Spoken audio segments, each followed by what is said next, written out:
Bien, señores, tenemos al doctor Juan Miguel Castillo, doctor Castillo Pantaleón. Conoce, yo esperaba como que Juan Miguel fuera como juez del Tribunal Constitucional, pero él no se quiso postular. Él como que él pega. maneja muchísimos temas constitucionales dentro del ejercicio. Bienvenido, doctor. Muchísimas gracias por la invitación. Crazy habla de la migración, ustedes manejan bien ese tema. Doctor. Deben ser directores de migración. No, ya José Ricardo está ahí, está bien, está haciendo un buen trabajo. Además se coge demasiado trabajo. Demasiada pela. Sí, es una pela muy grande. Mucho haitiano. Se expone demasiado porque hay muchos grupos. Mire, doctor.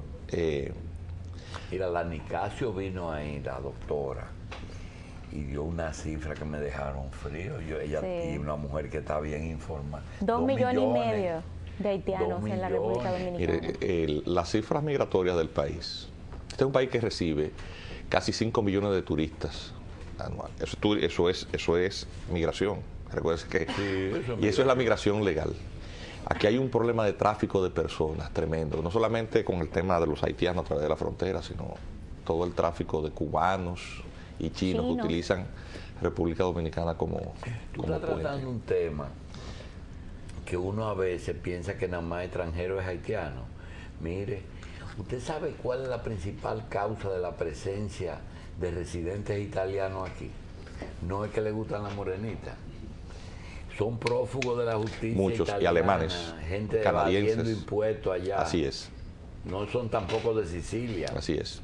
Entonces también porque esa institución, a pesar de que está llamada a jugar un rol, yo lo estoy diciendo desde el punto de vista de la estructura jurídica del Estado, es decir, el rol que le corresponde a esa institución no se compadece con los recursos presupuestarios que le son asignados y por la forma en que tradicionalmente ha sido estructurada. O sea, es un organismo que en gran parte de las gestiones ha estado también en los puestos claves ocupadas por personal de la seguridad del Estado, y eso también plantea muchos desafíos en términos de eficiencia de las decisiones que la cabeza civil con la que tradicionalmente se desempeña la Dirección General puede dirigir una política eficientemente, porque lo cierto es que las fronteras marinas, terrestres y aéreas son lugares por donde pasa de todo. Donde pasa de todo, desde la época de Antonio Osorio. Sí, pero antes de entrar en el tema migratorio dominicano, doctor, usted sabe que hay naciones que permiten extradiciones, que no entregan sus ciudadanos, hay otras que sí. ¿No hay algo internacional que regule eso? No, eso es soberanía. En el derecho internacional público se le llama eso materia de dominio reservado. Es una expresión que engloba todo el concepto de soberanía estatal, de manera que esas materias, tanto la de definición de, por ejemplo, los alcances del derecho de la nacionalidad, como el de el ingreso y permanencia de extranjeros o la condición de extranjero, pues se reserva a la decisión soberana de los poderes públicos del país que se trate. Y por eso las reglas con respecto al alcance de los derechos de los migrantes, en muchos aspectos, es propio de su dominio de derecho interno. Por ejemplo, cuando hemos visto el escarceo que fue mucha espuma, ¿verdad?, durante la semana con el tema de una comunicación que la Dirección General de Migración envió hace meses al Ministerio de Educación. Esa fue la otra cosa. Que en muchos medios vi que le agregaban que el reglamento de aplicación de la ley de migración prohibía a los niños a estudiar. O sea, cuando me producía estupor, porque realmente el reglamento no habla de eso. Eso es un condimento que se le agregaba a la información, y eso es tremendo porque eso es viejo aquí. Hay gente congraciándose con la opinión que tienen en muchos sitios internacionalmente sobre la República Dominicana, que ya dijeron hace mucho tiempo, los niños negros no pueden ingresar a la escuela en la República Dominicana. Por eso mucha gente se sorprendió con eso. El sorprendido soy yo, desde el punto de vista de que, óyeme, las personas que están argumentando en el tema, parece que no tienen los certificados de suficiencia en los estudios A lo primarios. mejor que no hicieron la primaria. Parece. No Debe se ser. acuerdan. O no se acuerdan. Sí, pero doy la pincelada con respecto al escarceo que ocurre aquí, porque, por ejemplo, en los Estados Unidos de Norteamérica, que es una gran nación y bajo cuya hegemonía regional nosotros recibimos muchísimo contacto, inclusive cultural o informativo. Ustedes han visto en los cables de agencias internacionales de prensa todo el escarceo que hay por disposiciones estatales, que son leyes en determinados estados de la Unión Norteamericana, en donde a los extranjeros se les prohíbe, si tienen condición de ilegalidad, asistir a las escuelas. Bueno, O el sistema de salud que no permite que un extranjero, si usted es ilegal y trate en España, por ejemplo, de ir a un No, hospital ya lo cambiaron público. todo. Los ilegales no tienen acceso a la salud. Por ejemplo, el Parlamento En Europeo España no, nuevo reglamento. dictó una directiva de repatriación hace varios años, que la Corte Europea de Derechos Humanos estableció que era consona a la Carta de Derechos Fundamentales de la Unión Europea, es decir, a la Convención Europea de Derechos Humanos, que permite, por ejemplo, que para el trámite de la repatriación migratoria, cualquier país de la Unión Europea que dicte una ley que diga que pueden estar hasta año y medio detenidos en centro de procesamiento, no es una prisión ni es ilegal, y esa prisión perfectamente. O sea, es decir, usted se imagina a República Dominicana agarrando a un extranjero y metiéndolo año y medio en un centro de detención migratoria. No. Eso no ocurre en este país, pero eso ocurre en muchísimos países, en Europa, en Estados Unidos. Y eso es perfectamente legal. Pues sí, porque eso es materia de derechos reservados de cada estado. Sí. Doctor, hace unos meses el presidente de Ecuador, Rafael Correa, está fomentando una ley en su país para regularizar a las ONG, porque hay una tendencia internacional promovida por algunos agentes de la CIA, que es la llamada revolución del color, donde se fomentan grupos ONG a través de métodos de reclamos no violentos, reclamando derechos sociales, y entonces se constituyen en un método de presión a ciertos gobiernos, a ciertas leyes. Y Rafael Correa tiene grandes dificultades con estos grupos en su país. Entonces él ha dicho, bueno, yo quiero saber cuáles son las ONG que están aquí. Esas ONG, ¿quiénes son? ¿Quiénes las financian? ¿Cuál es el trabajo que están haciendo? ¿Sus objetivos? ¿Ellos lo están cumpliendo? Entonces mi pregunta es la siguiente. Aquí nosotros tenemos miles de ONG. ONG que tienen muchos años haciendo un trabajo, que no sabemos cuáles son sus ingresos.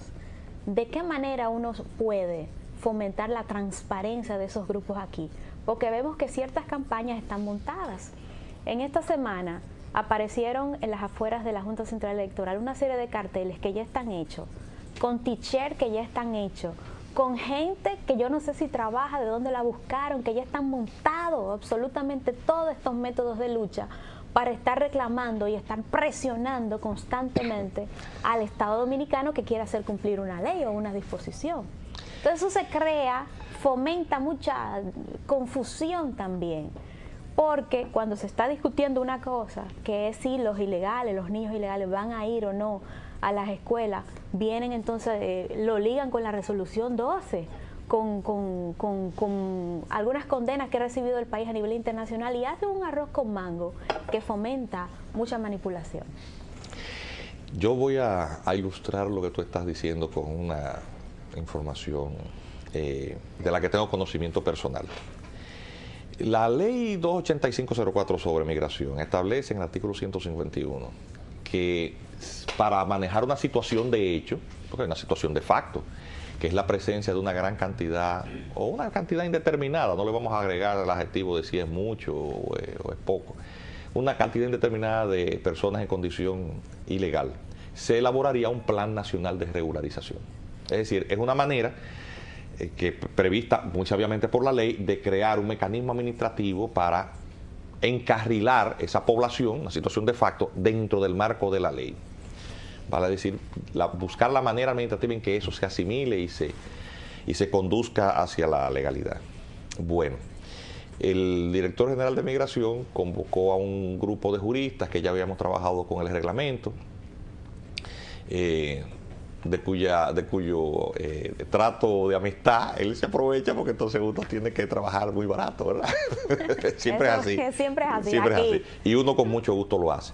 El punto es que nos encargó, junto a otros conocidos abogados, la elaboración de un borrador de Plan Nacional de Regularización, que en principio debe ser el anhelo culminante de todas esas organizaciones que tú estás diciendo. Es decir, a final de cuentas, toda la labor que realizan esas ONGs que trabajan con migrantes es conducir el reconocimiento del Estado a una condición de facto y el empoderamiento en la mayor cercanía a la condición de ciudadano en plenitud de ejercicio de su derecho a esa población. Ese debe ser, en principio, lo que uno entiende que ellos persiguen. Eso es lo lógico. Bien. Lo primero que se hizo fue una convocatoria pública que salió publicada en diarios de circulación nacional, invitando a todas esas ONGs a que digan, bueno, qué es lo que ellos entienden que debía ser la regularización, porque ese artículo solamente establece unos parámetros muy generales para la evaluación de los extranjeros que califiquen, vínculo con la sociedad, tiempo de duración, condición socioeconómica, nivel de inserción.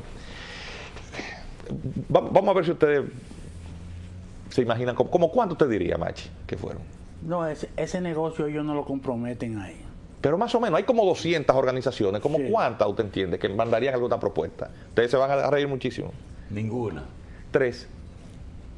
Una de ellas, la que más ruido hace, su propuesta tiene 2 páginas, a espacio y medio. 8,5 por 11. Sí. De la primera página es encabezado y remitimos anexo. Y después. Lo que te quiero decir es que no hubo ninguna propuesta seria. Es decir, luego que pasa el plazo, y hasta la podían enviar por correo electrónico para que ni siquiera perdieran el tiempo, hicieron una segunda convocatoria y dándole un plazo de varios meses. ¿Cuántas propuestas se recibieron después de la segunda convocatoria? Pues a lo mejor no la leyeron algo. Ninguna. Menos. Es decir, eso te demuestra, a ellos no les interesa, ilustrándote lo que tú acabas de comentar, que el objetivo de esa gente no es ese. No. Pero, obviamente, uno, más allá, porque uno trata de ver el asunto con la mayor objetividad posible, desde el punto de vista de la técnica jurídica y la elaboración de una propuesta de procedimiento para manejar una situación de facto. Nosotros no plagiamos. Doctor. Ese no es el trabajo de nosotros. Ya hubo una propuesta anterior de reglamento de aplicación a la ley, cuando no se había hecho, pagada por una institución internacional, por la OIN, que se le encargaron a uno de estos grandes juristas que hay en el país, que hace mucho ruido también. ¿Sabe lo que hizo ese Timacle? Copy-paste. Agarró el reglamento de aplicación de la ley de extranjería española y lo copió, copy-paste, pero así mismo. Pero eso es otra realidad. Sí, bueno, es una cosa terrible. Pero entonces hicimos una propuesta con el plan, que vi que el director de Migración, ese borrador ya se lo entregó al presidente. Sí. Y yo le voy a decir algo. Bueno, no voy a entrar en excesivos detalles porque obviamente es el presidente quien tiene la última palabra y sus asesores. Pero si lo que se propuso ahí, el presidente lo acoge, ese negocio de las ONGs se quedó sin discurso. Se quedó sin discurso. Claro. ¿Hay amnistía? No, imposible, porque eso debilitaría la ley. No. Doctor, antes de seguir adelante, a mí me gustaría como sentar una base. Quizás porque tengo una idea sobre este particular, quizás porque en algunas cosas desconozco la realidad de esto. Yo tengo 6 puntos, 6 asuntos que en mi cabeza tienen que ver con lo que ustedes están hablando, y es cuando una ley compite con un derecho humano. Yo realmente desconozco cuando salud y educación son sujetos de controles migratorios, pero yo decía ayer que lo de educación habría que verlo con la certificación del sexto curso.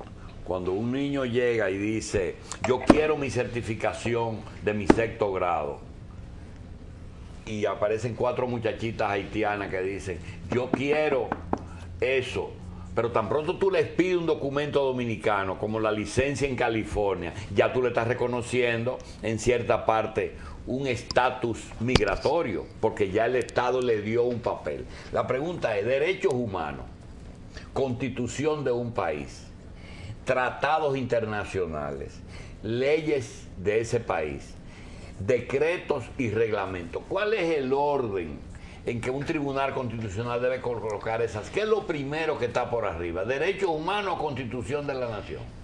Doctor, usted ha puesto un tema que me toma a mí en un programa de introducción al derecho, yo soy profesor hace muchos años, varias clases explicar.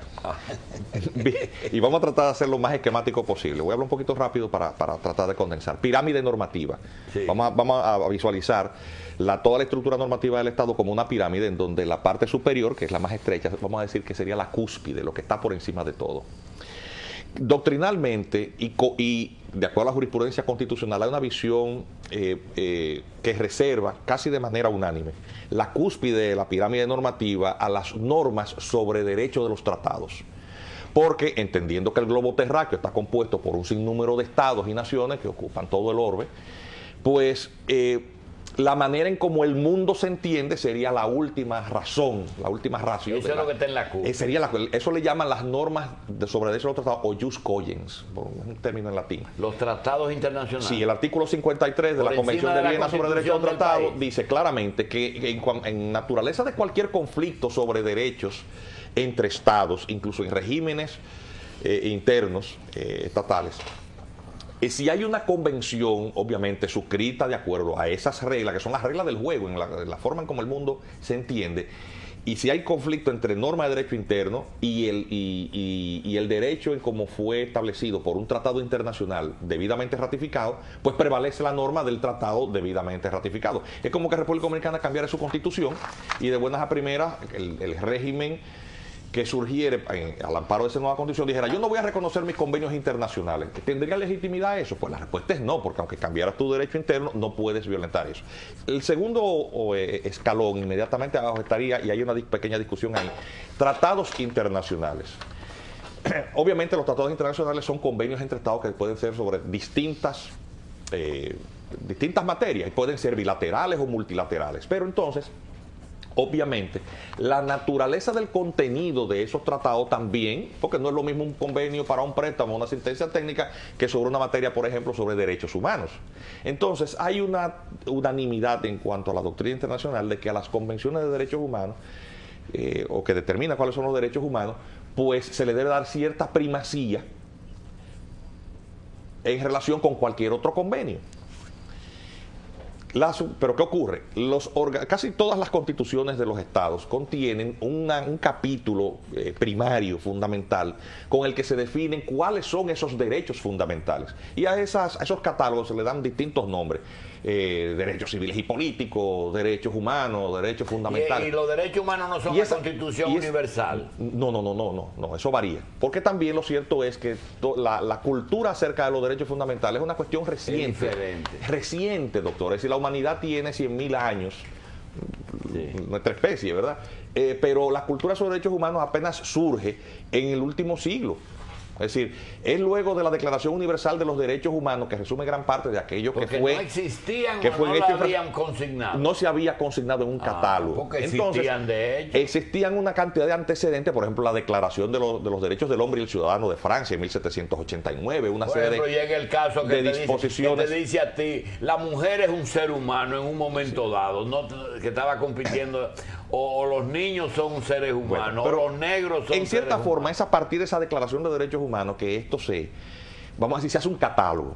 Y luego se hacen una serie de convenciones particulares para definirlo. La primera y más importante de las cuales es, para el continente americano, la Declaración Americana de los Derechos Humanos, o Convención Americana de Derechos Humanos. El punto es que los estados fueron ratificando a destajo esto. Nosotros, por ejemplo, el libre tránsito es un derecho humano. Atención.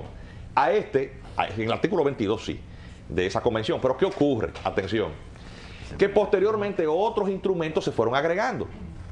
Pacto Internacional de Derechos Civiles y Políticos. Convención sobre los derechos económicos, sociales y culturales. Entonces, esos distintos instrumentos se han ido agregando con el tiempo y por eso hubo un jurista checo, nacionalizado francés, que se llama Karel Vasak, que está vivo todavía, que creó incluso el término de derechos humanos de primera, segunda y tercera generación para definir esos distintos instrumentos que hacen ese catálogo. Muchos de ellos están en las constituciones de los estados desde mucho antes del año del siglo pasado, es decir, porque eso venía por el influjo del constitucionalismo francés, desde la Declaración de los Derechos del Hombre y el Ciudadano de 1789. No sé si me sigue el excurso. El punto es que cuando en esta evolución se ha ido integrando todo esto, pues muchos de la organización interna de los estados que prevén mecanismos de reconocimiento de los conflictos entre leyes o normativas, por ejemplo, reservándose a tribunales constitucionales o a tribunales superiores, es decir, esta norma está por encima de la otra, ya para aterrizar en su pregunta, pues ha habido una interpretación sobre esa jerarquía de manera distinta. En el caso de República Dominicana, la jerarquía normativa empieza a clarificarse con una resolución que dio la Suprema Corte de Justicia en el año 2003, fue la resolución 1920 para la entrada en vigor anticipada del Código Procesal Penal. ¿Se recuerda de eso? Sí. Es decir, antes de que entrara en vigor un código, lo adelantaron por una resolución de la Suprema Corte de Justicia, lo cual discute su competencia realmente para estar modificando leyes o no, porque el periodo de vigencia de la ley, si la ley le establece, un mecanismo administrativo no debía de pasarle por encima al Congreso, pero bueno, lo hicieron y el país lo celebró. Y ahí la Suprema Corte de Justicia reivindica una interpretación constitucional francesa que le llaman el bloque de constitucionalidad. Ese bloque de constitucionalidad es verle o atribuirle naturaleza sustantiva, igual que si fuera la Constitución, a un cuerpo de normativa, entendiendo como que formaba parte del sistema jurídico básico. Y entonces le atribuía a convenciones internacionales esa naturaleza sustantiva. Y también las interpretaciones de la Corte Interamericana de Derechos Humanos, a pesar de que el país nunca reconoció por la vía constitucional, que establece con la Constitución el reconocimiento de esa competencia, pero bueno, lo hizo. Luego, con una litis que llegó a la Suprema Corte de Justicia de acción directa por la Ley Sectorial de las Protegidas, ¿se recuerda de eso? Cuando se hizo la ley que definía o redujo la cantidad de parques, eso se llevaba de encuentro una cantidad de convenciones sobre biodiversidad, definición de áreas que son importantes no solamente para los dominicanos, sino para el equilibrio de la biodiversidad en el planeta, que hay que proteger. El planeta es uno, hay que cuidarlo. Y como eso colidía con una cantidad de convenios que el país sí había ratificado, pues un par de abogados medio ocurrentes se le ocurrió demandar inconstitucionalidad a eso por dos razones. Primero, porque violentaba esto, y en segundo lugar, porque el trámite de la ley había sido contrario a los términos de la Constitución. Es decir, por ejemplo, una observación del presidente hecha fuera de plazo, Gaceta Oficial con partes de liberación de terrenos que no formaban parte del proyecto de ley, y otras chulerías propias del sistema dominicano. El punto es, los abogados ocurrientes que hicieron esa acción es quien le habla y su esposa, que es una acción de inconstitucionalidad bastante gruesa. O sea, sé lo que estoy hablando porque fue con la jurisprudencia que definió esa acción que entonces se aclaró el concepto de bloque de constitucionalidad, y entonces quedó definida la pirámide normativa, y la Suprema entonces aclara, porque la Constitución no define convenios internacionales y lo clasifica, lo de derechos humanos y lo que no son de derechos humanos. O sea, todos los convenios son convenios. Doctor. Entonces ahí dice, no, solamente el bloque de constitucionalidad se lo vamos a reservar a cuestiones sobre derechos humanos. Entonces ahí, y si hay una colisión entre un convenio internacional y la Constitución, o una ley interna, debe prevalecer la ley interna en la Constitución. Y por lo tanto ahí la jurisprudencia dominicana definió algo ligeramente distinto de lo que se entiende en otros países. Y luego vienen entonces leyes normales, decretos, reglamentos, y obviamente de todo esto la jurisprudencia que hacen los tribunales, doctor, y la costumbre. Esa es la pirámide. Como usted dijo, el tema es apasionante, además es muy extenso. Usted tiene que irse ahora, y yo quiero pedirle que usted me diga, ¿es posible? Dicen que la justicia habla por sentencia. ¿Es posible que el Tribunal Constitucional o la misma Suprema en algunos casos, cuando se vaya a elaborar un reglamento, cuando se vaya a expedir un decreto, cuando se vaya a expedir a aprobar una ley en el Congreso, una vez ya esté aprobada para su promulgación, es posible que ese documento, reglamento, ley, se mande al Tribunal Constitucional para evitar que en el futuro aparezcan muchas demandas de inconstitucionalidad, muchas demandas en contra de la legitimidad de un decreto o de un reglamento, y que ellos lo digan no por sentencia, sino como consulta. Sí, en nuestro país el control preventivo de la constitucionalidad solamente Existe. está reservado para los tratados internacionales. Únicamente. Solamente. Sí. Y ya hay bastante jurisprudencia sobre eso con el nuevo modelo que tenemos de la porque entonces Constitución. los abogados no En tienen Francia, trabajo. sin embargo, el modelo que es el ideal, el Consejo de Estado primero pues verifica que cualquier normativa legal esté consona con la Constitución, y luego que el Consejo de Estado da su dictamen, entonces es que se promulgan las leyes.